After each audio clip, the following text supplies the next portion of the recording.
Another plane with undocumented immigrants is expected to arrive in San Diego sometime tomorrow. It'll be the third flight in less than a week designed to transfer immigrants out of overcrowded detention facilities in Texas.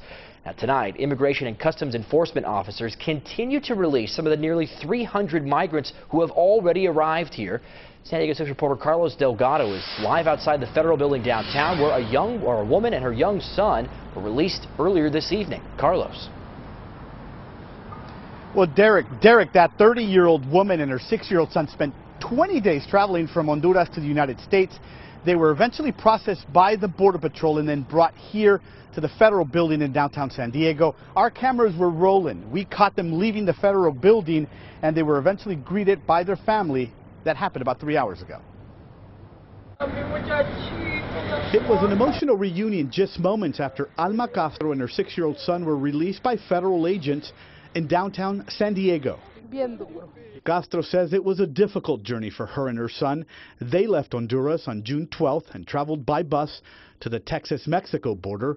That's where she turned herself in to federal agents. How does it feel to be able to see your family? Just imagine how that would feel. Both arrived on the first plane to San Diego on Tuesday.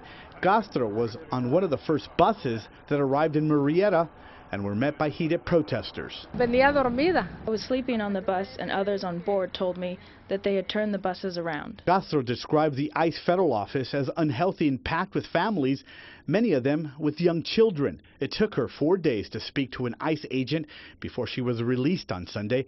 Her brother-in-law, George Sanders, came to the U.S. legally several years ago to escape the violence in Central America. Honduras right now is really, it's dangerous. We can't live in Honduras right now. It's dangerous. Meantime, Republican leaders are criticizing the president, saying his policies on immigration are causing tragedy along the border. Word has gotten out in Honduras, in Nicaragua, and El Salvador, that in Guatemala, that in fact, if you get over the line, you're going to get to stay here. When I asked her why she took that dangerous journey north to the U.S., her response was, she says she did it to be with her family. Sasha Sanders says seeing her Aunt Alma for the first time was the best feeling ever. Yeah, I just feel like really happy. Like I feel so excited right now. I can't talk because I feel I'm going to cry again. I just want to cry. I can't believe it. I got my family back. And you're hearing it firsthand from those undocumented immigrants. ICE agents are releasing them here from the federal building to their families, and they're given orders to return to a federal court within 15 days after their release.